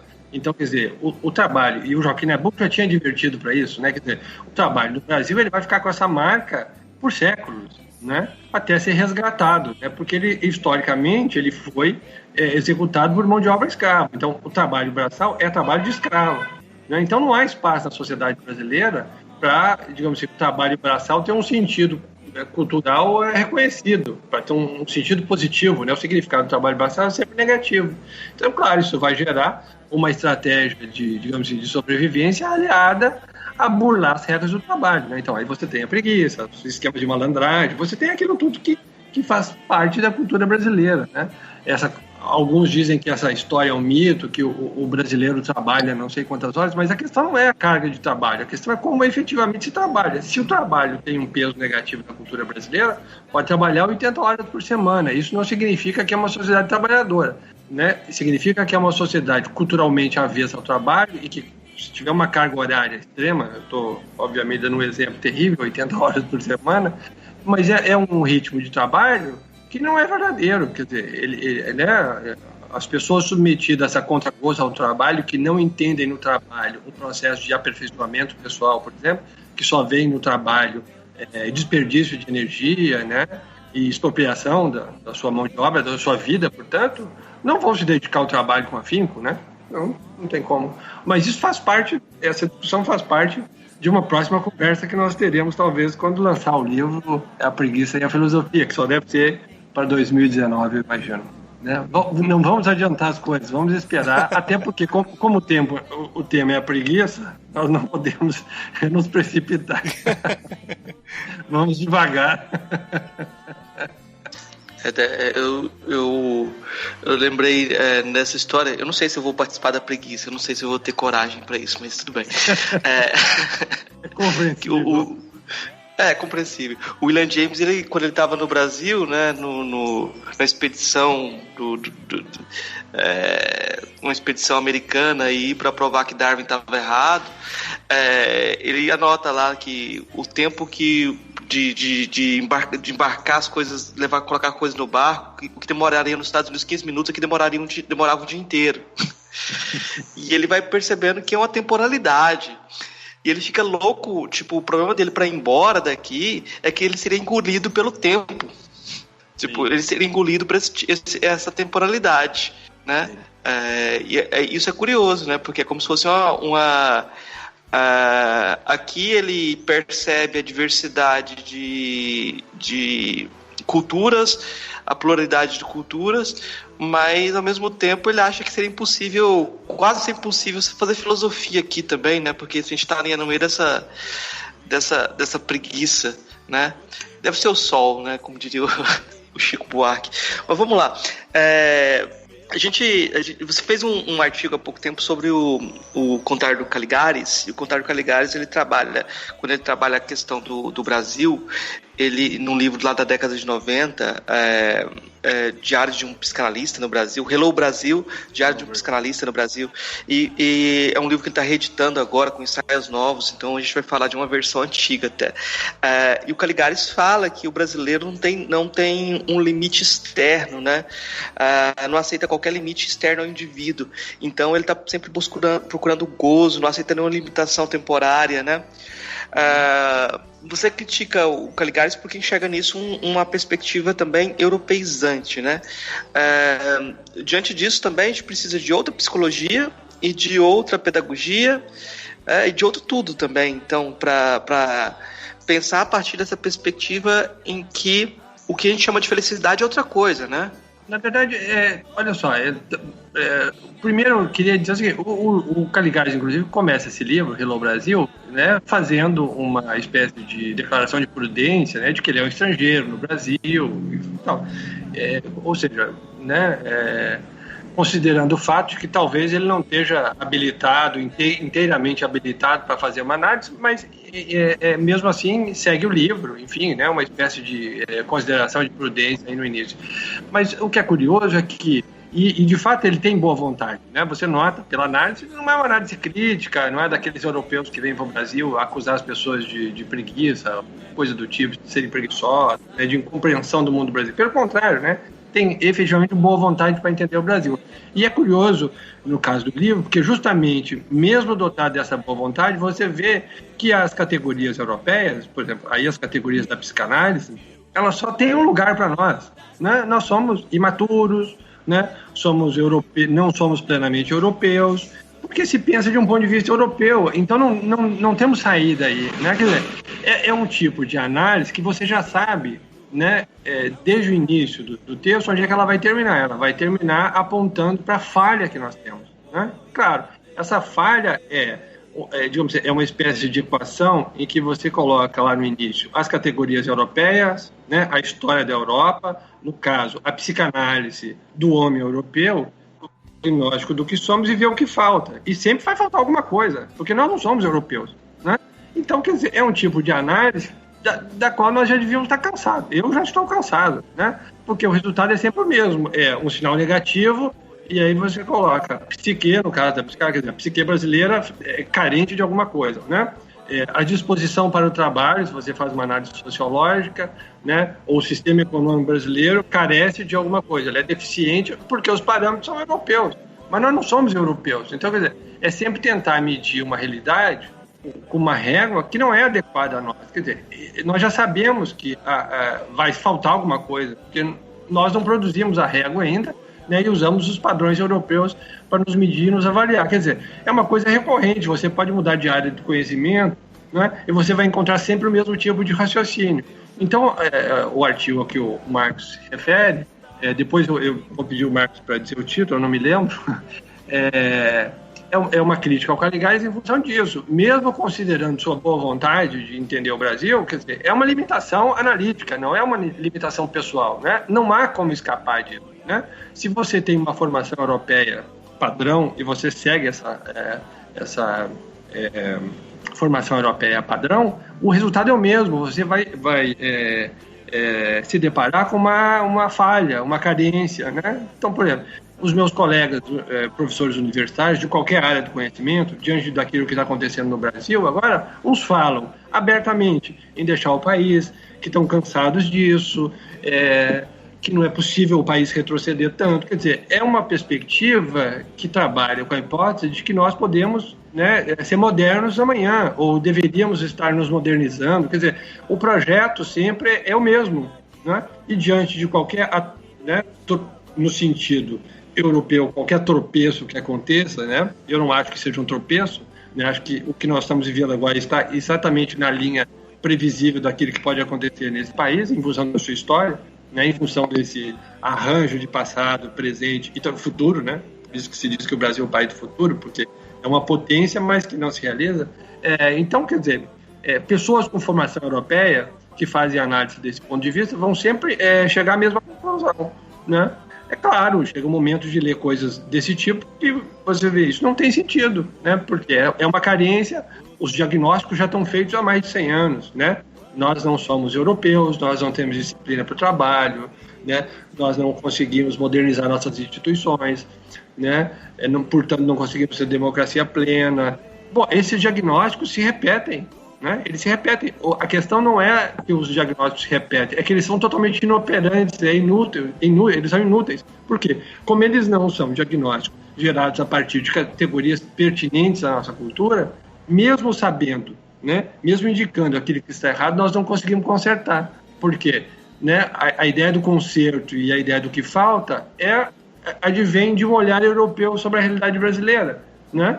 Então, ela, na verdade, ela não é pertinente para a nossa realidade. O projeto, aquilo que se propõe, e, inclusive, né, se a gente imaginar que os governos brasileiros são bem intencionados, o projeto de modernização do Brasil precisa ser revisto, porque é óbvio que há travas no processo de desenvolvimento do Brasil, de modernização. Não é porque nós somos incompetentes, não é porque existe algum grupo de políticos corruptos, ou 90% de políticos são corruptos. Por que a política é corrupta? Não é porque o sistema político não consegue ser limpo como na Europa, ou não consegue ser plenamente democrático como na Europa. É porque aqui há valores culturais em jogo no ambiente político, como em todo lugar. E nós não temos o sistema de valores europeus. Então você jamais, se perseverar em esse conjunto de valores, você jamais vai ter democracia plena no Brasil, né? Ou você pode fazer duas coisas, né?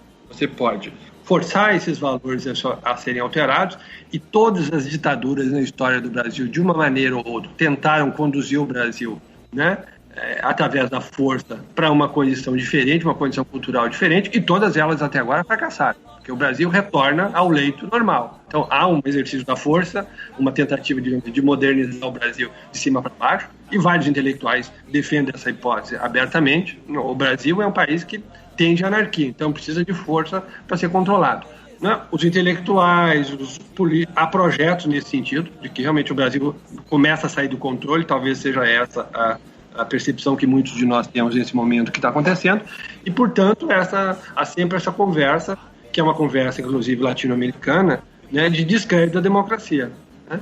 Por quê? Porque o conjunto de valores não é compatível com o sistema político, né, com o estilo de, mais do que o sistema político, com o estilo de vida plenamente democrático. Então, ou a gente acaba, se mantivermos o projeto europeu, né, de nos tornarmos modernos, inevitavelmente a ditadura vai voltar à pauta. Não sei se vai voltar a ser efetiva, mas voltar à pauta com certeza, né, porque a sociedade brasileira resiste a isso, né? Bom, me parece mais razoável, olhando para a história do Brasil, começar a lidar com projetos que são pertinentes à realidade que nós estamos. Não vou chamar de projeto de modernização, porque talvez a modernização não faça sentido, né? Mas se a gente comece a trabalhar com aquilo que dentro do horizonte cultural é possível, e não com um projeto que tudo indica, neste momento, nessas condições, é impossível, ou está fora do alcance. Porque senão você faz uma força tremenda, você termina usando violência, né, para pacificar uma sociedade que não é pacífica, né? Para democratizar uma sociedade que não é democrática, né? No conjunto de seus valores não é pacífica, não é democrática, né? Não é cristã, né? A gente se diz cristão, mas não somos cristãos, né? Isso é outro assunto também. Mas, enfim, eu acho que a leitura do Caligares digamos assim, o limite daquilo que um europeu bem intencionado pode fazer do Brasil. Só que ela não serve para nada, né? Ela termina, né, sendo o que ela é no início, quer dizer, uma psicanálise europeia olhando para o Brasil. Então nós somos o quê? Infantis, nós não reprimimos os nossos desejos, queremos manter a infância. Quer dizer, isso tudo que nós já sabemos que é um olhar europeu. É psicanálise, já sei onde vai dar, né? É economia, já sei onde vai dar. Porque o olhar europeu é isso, ele bota a equação, né, a fórmula principal, né, você pode chamar de premissa maior, a premissa menor é o nosso diagnóstico feito a partir dessas categorias, e veja o que falta. Como nós não somos europeus, faltará sempre alguma coisa, né? Então, quer dizer, é uma espécie de se você olhar a estrutura do raciocínio, é uma espécie de masturbação intelectual que não leva a lugar nenhum, porque não nos fornece absolutamente nada. Só diz, vocês são infantis, vocês são incapazes, e não nos fornece nenhum tipo de elemento concreto para lidar com a realidade, né? O que fazemos com infantis, né? Arrumamos um pai que usa a violência e a força, né? O que fazemos com pessoas que não são civilizadas? Os processos, vamos replicar um processo colonial, e aí voltamos à ideia do autoimperialismo, a que o Marx se referiu agora há pouco. Quer dizer, isso está no horizonte, esse autoimperialismo, o exercício da força, a ditadura, o controle que os outros fazem sobre nós, porque o projeto só pode ser executado por meio da força, né? Porque ele é contrário ao sistema de valores, ele não tem relações orgânicas com o país, então ele só pode ser imposto pela força, né? Pela força econômica, pela força bruta, pela força, não pelo convencimento, não porque ele emerge organicamente das comunidades, né? Você no Brasil tem sempre esses estratos de sobreposição, né? Quer dizer, os projetos se sobrepõem a uma sociedade que nunca solicitou por esses projetos, que as suas demandas, inclusive, são outras, né? Não há nunca relações orgânicas, né? A macroestrutura jamais representa a microestrutura. Mas a questão não voltando à questão do Caligari, a questão não é que o livro, né? O problema não é o livro, o problema é a repetição. Esse tipo de raciocínio, ele leva sempre para o mesmo lugar. Então não acrescenta muita coisa, né? É um tipo de diagnóstico, de constatação que a gente já sabe onde termina, né? Termina indicando nossa infantilidade. No caso da psicanálise, nossa infantilidade, nossa incapacidade de largar a teta da mãe, né, e adentrar no mundo paterno, né? Psicanálise de país subdesenvolvido sempre dará esse resultado. Só para aproveitar o Rony como profeta, né? Ele diz que porque ele diz que a universidade vai acabar, né, segundo a sua profecia. Então, por que a universidade vai acabar? E você está dizendo isso minha profecia de longo prazo, né? Tudo vai acabar, então eu tô certo. Isso é verdade. Mas aí vamos pro curto prazo. Quem acaba primeiro, do sul da Bahia ou do Lab? Eu não sei. Vai depender da nossa habilidade daí. A minha é a sua. Se depender dela, das nossas respectivas habilidades, eu não sei qual termina. Perto. Não, perto. O Marcos hoje está se esmerando em mudar de assunto, né? Com relação à universidade, que é um outro assunto, né? Na verdade, é um texto um artigo sobre a universidade e a democracia, alguma coisa assim. Também não me lembro o título, né? Em que eu analiso, né, algumas questões ligadas à universidade, fundamentalmente porque eu trabalho em uma universidade, a Universidade Federal do Sul da Bahia, que tem essa preocupação de, né, ampliar a sua inserção social, de ser uma universidade significativa para a comunidade da região, e você vê as limitações que isso tem, né?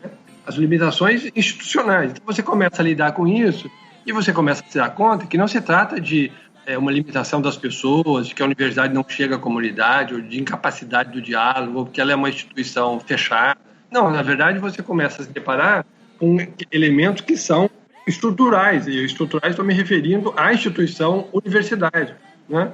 Então a discussão que eu proponho nesse artigo é que me parece que a universidade não, em função da sua origem, né, e da sua estrutura, talvez seja um pouco semelhante à análise que eu tenho feito no Brasil, quer dizer, é uma espécie de incompatibilidade entre aquilo que se deseja e aquilo que nós efetivamente, em função da nossa estrutura, de uma certa configuração momentânea, né, seja da universidade, seja do Brasil, aquilo que nós não podemos atingir. Me parece que a universidade não pode se tornar plenamente democrática, né? Digamos assim, o florescimento pleno da democracia na universidade é a sua morte, né? Por quê? Veja só, o que nós tentamos fazer aqui na Universidade Federal do Sul da Bahia? Nós tentamos valorizar formas distintas de conhecimento, que não o conhecimento acadêmico, que não o conhecimento tradicional, né? Tradicional no Ocidente, né? A ciência, portanto, o conhecimento que nós produzimos em comunidades científicas, né? O conhecimento que tem mecanismos públicos de controle no seu processo de produção. Nós tentamos valorizar outras formas de conhecimento, né? O conhecimento tradicional das comunidades locais, por exemplo. O que nós fazemos? Nós trazemos para dentro da universidade pessoas que têm esse tipo de conhecimento. Então, uma pessoa que produz cerâmica, uma pessoa que fabrica barcos para dar aula para os estudantes, né? Mas o curioso é que isso espelha um pouco a nossa própria limitação. Por quê? A nossa, digamos assim, limitação democrática. Por quê? A questão é por que essas pessoas têm que vir para a universidade para ter esse tipo de conhecimento reconhecido, né? Quer dizer, nós, portanto, nos entendemos como as instâncias que legitimam outras formas de conhecimento. Quer dizer, isso espelha, isso representa, isso torna evidente as nossas limitações democráticas. Quer dizer, os outros só têm valor na medida em que se apresentam neste ambiente, né? Então, quer dizer, é uma limitação óbvia, né? Ou seja, tudo que tem valor deve se apresentar na universidade. A universidade é a instância do valor, é ela que concede a legitimidade para outras formas de conhecimento. Quer dizer, é uma limitação no seu procedimento democrático. Se ela tem um procedimento plenamente democrático, isso é desnecessário. Quer dizer, trazer as pessoas para dentro da universidade é desnecessário, porque não é ela que tem que reconhecer, é a sociedade que tem que reconhecer, né? Então, a universidade não é o parâmetro democrático, ela não é a instância de, digamos assim, valoração igualitária das manifestações epistemológicas de uma comunidade. Ela não tem esse poder, né? Quando ela faz isso, quando ela se julga, então, democratizadora dos meios, né, dos processos de conhecimento, do conhecimento tradicional, ela se coloca num lugar acima dessas produções. Portanto, ela se coloca numa posição antidemocrática, né? Quer dizer, a atitude de ser democrática anula o intento democrático, né? Então, uma universidade plenamente democrática tem que deixar de ser universidade, né? Porque ela é uma instância que, de uma maneira ou de outra, ela se coloca numa posição privilegiada com relação ao conhecimento, desde que ela nasceu, né? Se nós trabalharmos com a hipótese de um nivelamento epistemológico completo, de uma plena democracia epistemológica, a universidade não tem sentido. Por quê? O conhecimento que ela produz, o conhecimento que nós adquirimos dentro dela, é igual a qualquer outra forma de conhecimento. É igual ao conhecimento que eu tenho conversando com uma pessoa que produz cerâmica, é igual ao conhecimento que eu adquiro na conversa com os meus amigos, né, numa feira. Isso demonstra, não é, que a universidade ela é incompatível com um regime plenamente, um estilo de vida, né, estilo de vida plenamente democrático, que ela deixa de ser útil, ela não tem papel numa sociedade que reconhece formas de conhecimento o mesmo valor, né? A universidade tem sentido enquanto há uma forma de elitismo epistemológico. De alguma maneira, aquilo que se produz no seu interior é entendido como dotado de um valor especial, né? Inclusive, no mundo democrático, não há sentido das pessoas se deslocarem até a universidade. O que elas vão aprender lá que elas não poderiam aprender em outro lugar? Quer dizer, aquele conhecimento lá, embora possa ser específico, não representa um valor superior. Portanto, não há motivo para a universidade existir num ambiente plenamente democrático, né? Bom, mas a minha profecia vai se cumprir com toda certeza. A universidade vai deixar de existir. Mas a minha profecia é um pouco mais sóbria, né? Não é tão genérica assim, porque diz que a universidade não pode sobreviver num regime de vida plenamente democrático, né? Não sei se nós teremos esse tipo de regime de vida plenamente democrático, mas à medida que a democracia se intensifica, né, a tendência é que a universidade perca parte da sua autoridade. Isso acontece em vários países, nas democracias ocidentais mais avançadas, há uma reclamação de perda da importância da universidade, né? Os acadêmicos percebem isso, né? Eu me lembro, né, de um texto, eu não me lembro do autor agora, mas o título do livro é mais ou menos assim: como uma grande universidade perdeu a sua alma. Tem uma expressão, que não seja no título, no livro tem essa expressão, né, do propósito do livro, é descrever a perda da alma de uma importante universidade americana, acho que é Harvard, né?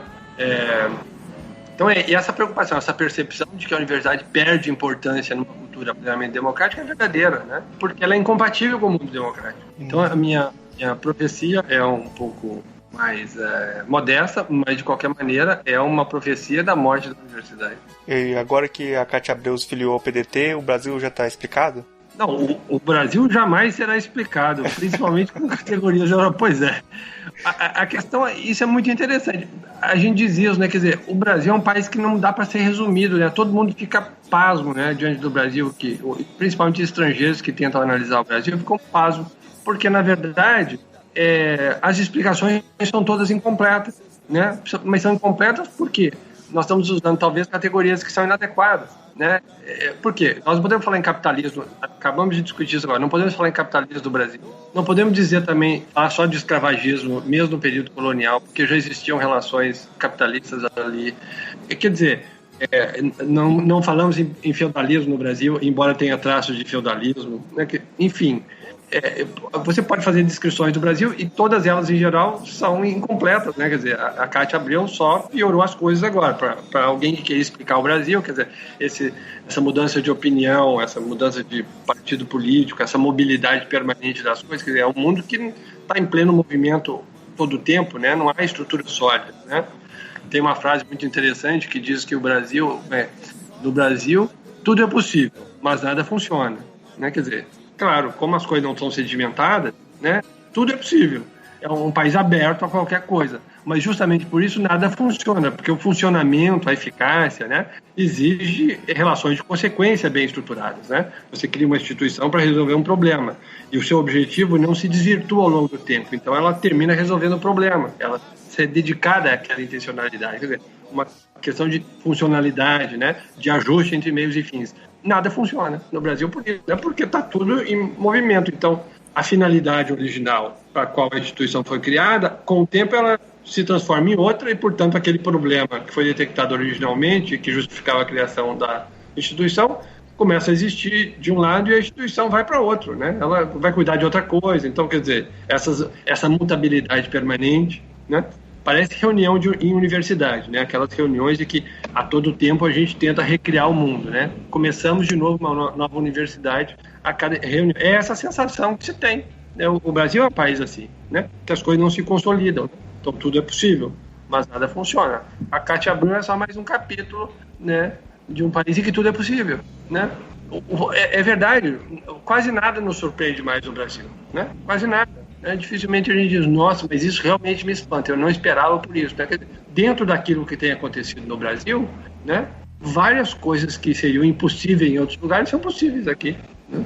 Nós temos um ex-presidente que pode ser preso, pode ser liberado porque tem um habeas corpus em julgamento que foi adiado agora, quer dizer, tudo pode acontecer, né? Temos um presidente governando, pode terminar o mandato, pode não terminar, pode ser preso logo que terminar o mandato, porque as investigações correm, ele pode ser responsabilizado durante o mandato, mas pode ser responsabilizado depois. Quer dizer, pode haver um golpe de Estado? Pode, claro que pode, né? As Forças Armadas aparentemente não querem, mas se a situação se tornar mais aguda, a situação política se tornar mais aguda, pode, né?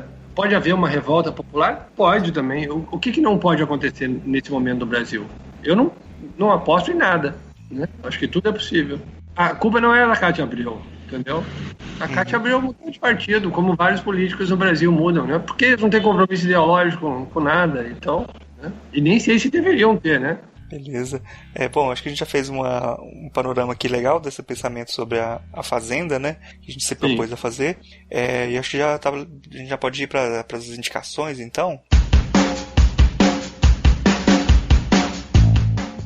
Rony, você trouxe alguma coisa para indicar aqui para os nossos ouvintes? Olha, eu fiz referência ao José de Souza Martins. Eu acho que é um sociólogo interessante para a gente pensar o Brasil, né? Acho que ele ainda lida com as categorias tradicionais, mas apontando claramente um diagnóstico, por exemplo, de que, por exemplo, o capitalismo brasileiro não é capitalismo, né? Então, dessa perseverança desses elementos antigos, né? Por exemplo, eu recomendaria que o leitor procurasse inteirar um livro dele chamado Capitalismo e Tradicionalismo, que eu acho que é fantástico do ponto de vista de oferecer uma abordagem nesse sentido, né? Mostrar como a modernização, os processos de modernização no Brasil não se completam, né? E ver a lógica dessas resistências, porque há uma resistência na modernização. Acho que nesse sentido é um sociólogo que eu recomendaria a leitura da obra dele. Um outro livro, mas eu acho que mais diretamente Capitalismo e Tradicionalismo, mas também O Cativeiro da Terra, né? Livros que eu inclusive cito no capítulo do livro, né? A Jeitosa Fazenda, o livro sobre a Fazenda e a filosofia. Marcos, você trouxe alguma indicação? Eu vou ter que indicar um artigo chamado Universidade contra a Democracia, outro Caminho para a América Latina, do Rony Silveira, e o livro A Fazenda e a Filosofia, organizado pelo Rony Silveira. Então essas indicações, além do livro Hello Brasil, do Contardo Caligares, que a gente falou que tem uma nova edição. Eu acho que é interessante procurar essa nova edição, porque tem textos mais recentes do Contário Caligari sobre o Brasil. E para quem quiser procurar mais sobre essa linha de psicanálise da cultura brasileira, talvez fosse interessante ir atrás dos textos do Jandir Freire Costa, A Ética e o Espelho da Cultura, do Jandir Freire Costa, e um outro livro chamado acho que Razões Privadas, Emoções Públicas, em que ele tenta, de certa forma, dialogar com o pragmatismo e a cultura brasileira, né? Então são essas indicações de hoje. Bom, a gente já está chegando no final do programa. Queria agradecer muito a presença aqui do Rony, que, como sempre, dá uma aula aqui sobre cultura brasileira, né? E abrir aqui o espaço para você fazer suas considerações finais, aí, divulgar qualquer coisa que você quiser divulgar. O espaço é seu aí, fica à vontade. Tá. Não, eu vou aproveitar, eu queria chamar a atenção, então, para o livro, né? Nós estamos lançando o livro está lançado, está disponível no site da Editora FI.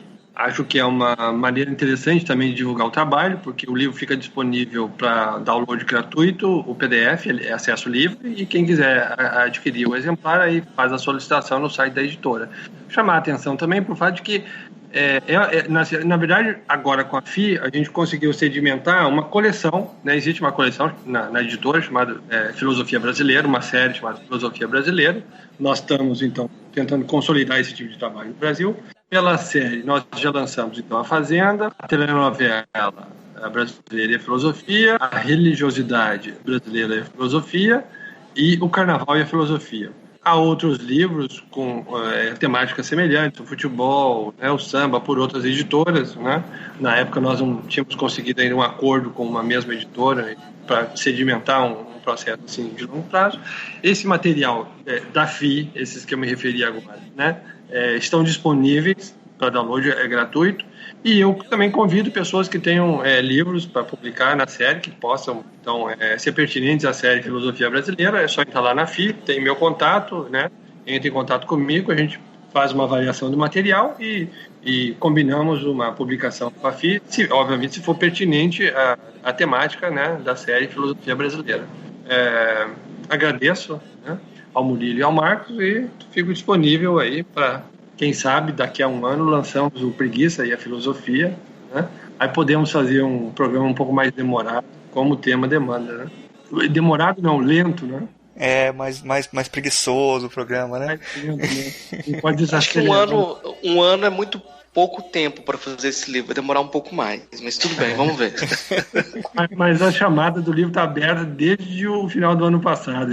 Os originais são para entregar em agosto, até aproveito para divulgar, né? Enfim, e também eu não trabalho com convites, tá? Essas coletâneas, elas são organizadas de acordo com o material que me chega às mãos, né? A gente divulga pela internet, listas de discussão, né? Todas as pessoas são convidadas e ninguém é convidado, porque nós não temos compromisso de publicar. Então a gente faz uma avaliação, né? Se tiver uma questão filosófica ligada à preguiça brasileira, obviamente, né? Não nos interessa textos de história da preguiça europeia ou coisa assim, mas alguma coisa ligada à cultura brasileira e à preguiça, e com questões filosóficas envolvidas, é só fazer contato, né? Estamos disponíveis aí para analisar o material. Bom, muito obrigado de novo aí, Rony. Foi muito bom conversar com você aqui, como sempre, né? Foi sempre um prazer receber você aqui no nosso programa. Valeu aí, até a próxima aí. Obrigado. Então tá, um abraço. A Máquina Extraviada, José J. Veiga. Você sempre me pergunta pelas novidades daqui desse sertão, e finalmente eu posso lhe contar uma importante. Fique o compadre sabendo que agora temos aqui uma máquina imponente que está entusiasmando todo o mundo. Desde que ela chegou, não me lembro quando, não sou muito bom em lembrar datas, quase não temos falado em outra coisa. E da maneira que o povo aqui se apaixona até pelos assuntos mais infantis, é de admirar que ninguém tenha brigado ainda por causa dela, a não ser os políticos.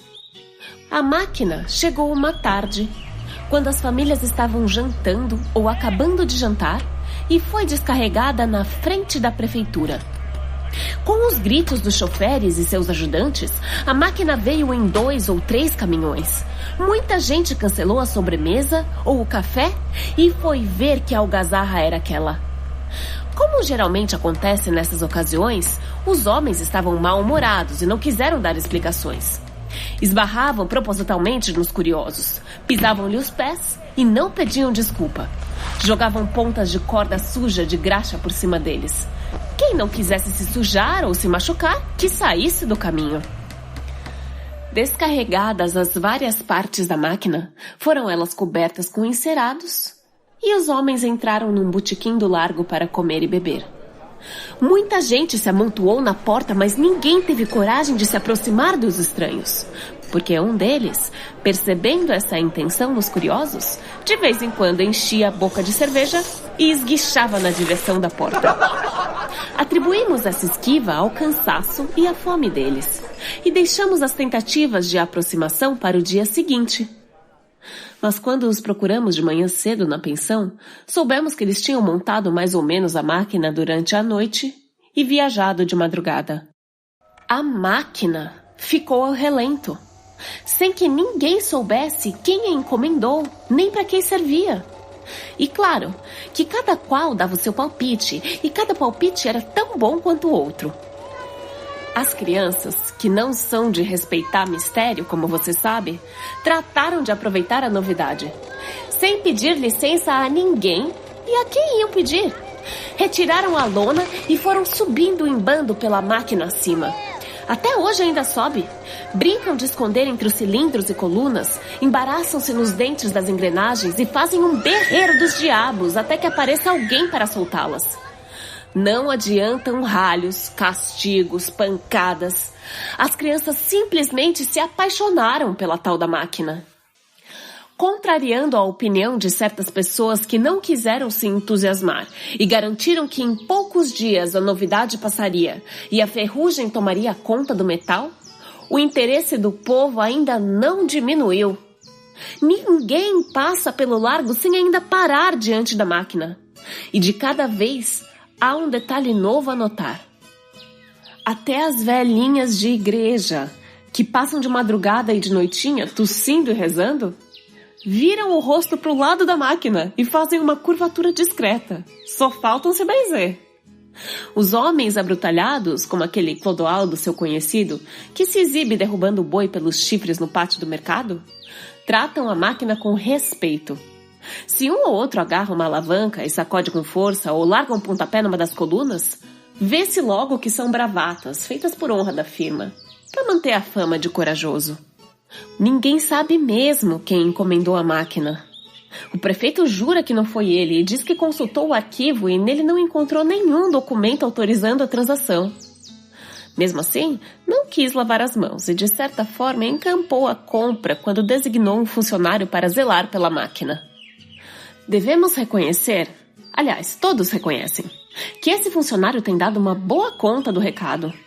A qualquer hora do dia e às vezes também de noite, podemos vê-lo trepando lá por cima, espanando cada vão, cada engrenagem, desaparecendo aqui para reaparecer ali, assoviando ou cantando, ativo e inalcançável. 2 vezes por semana ele aplica caol nas paredes de metal dourado, esfrega, sua, descansa, esfrega de novo, e a máquina fica faiscando como joia. Estamos tão habituados com a presença da máquina ali no largo, que se um dia ela desabasse, ou se alguém de outra cidade viesse buscá-la, provando com documentos que tinha direito, eu nem sei o que aconteceria, nem quero pensar. Ela é nosso orgulho, e não pense que exagero. Ainda não sabemos para que ela serve. Mas isso já não tem maior importância. Fique sabendo que temos recebido delegações de outras cidades, do estado e de fora, que vêm aqui para ver se conseguem comprá-la.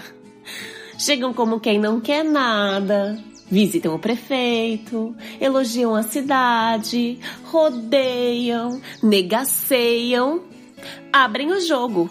Por quanto cederíamos a máquina? Felizmente, o prefeito é de confiança e é esperto, não cai em conversa macia. Em todas as datas cívicas, a máquina é agora uma parte importante das festividades. Você se lembra que antigamente os feriados eram comemorados no coreto ou no campo de futebol? Mas hoje tudo se passa ao pé da máquina. Em tempos de eleição, todos os candidatos querem fazer seus comícios à sombra dela. E como isso não é possível, alguém tem que sobrar. Nem todos se conformam e sempre surgem conflitos. Felizmente, a máquina ainda não foi danificada nesses esparramos e espero que não seja. A única pessoa que ainda não rendeu homenagem à máquina é o vigário. Mas você sabe como ele é ranzinza, e hoje mais ainda, com a idade. Em todo caso, ainda não tentou nada contra ela, e ai dele. Enquanto ficar nas censuras veladas, vamos tolerando. E é um direito que ele tem. Sei que ele andou falando em castigo, mas ninguém se impressionou. Até agora, o único acidente de certa gravidade que tivemos foi quando um caixeiro da loja do velho Adudes, aquele velhinho espigado que passa brilhantina no bigode, se lembra? Prendeu a perna numa engrenagem da máquina. Isso por culpa dele mesmo. O rapaz andou bebendo em uma serenata e, em vez de ir para casa, achou de dormir em cima da máquina. Não se sabe como, ele subiu a plataforma mais alta. De madrugada, rolou de lá. Caiu em cima de uma engrenagem e com o peso acionou as rodas. Os gritos acordaram a cidade, correu gente para verificar a causa. Foi preciso arranjar uns barrotes e lavancas para desandar as rodas que estavam mordendo a perna do rapaz. Também dessa vez a máquina nada sofreu, felizmente. Sem a perna e sem o emprego, o imprudente rapaz ajuda na conservação da máquina, cuidando das partes mais baixas. Já existe por aqui um movimento para declarar a máquina monumento municipal, por enquanto. O vigário, como sempre, está contra. Quer saber a que seria dedicado o monumento. Você já viu o homem mais azedo?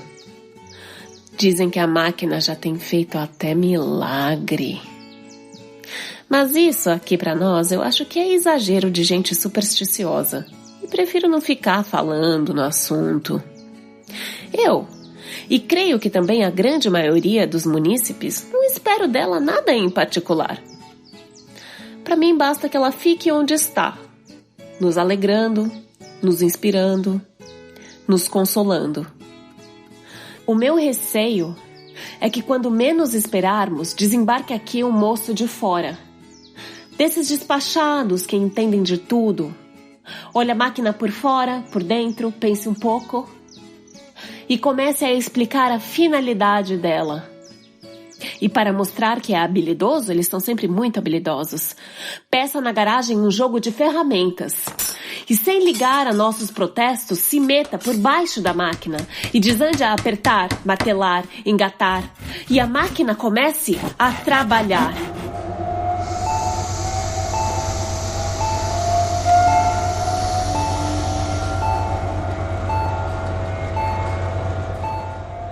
Se isso acontecer, estará quebrado o encanto e não existirá mais máquina.